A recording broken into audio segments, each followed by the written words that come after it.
Okay, when you are ready to open your day one box, this is what you will find inside, and it'll be consistent all of the days.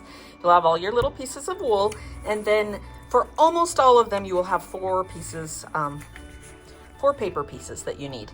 The first one is the close-up full-size image.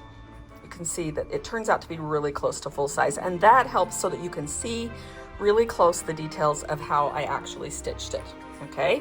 The second one is the written instructions. It'll go through and tell you what stitches to do and where and what order to do them in. Okay, and the other two pieces, this one is for placement.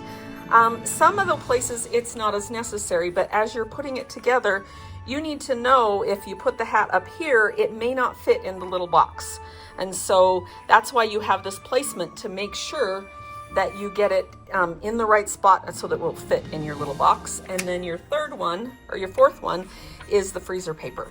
So if I was hand cutting this, I would cut this out, iron that one, these two iron down, and this one iron down. And if you have your gingerbread cookie sheet before you start, then I would recommend that you cut this to the right size before you start, because it's easier to cut it to the right size before you start than it is to cut it later.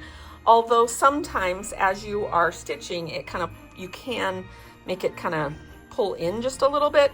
So you get to decide. I decided that I would just be careful not to let it pull in, and that would help me with being able to trim it later. And then when I put it in, if it looked like it was not quite fitting, I just stretch it a little bit before I put the glue on, and then it would fit.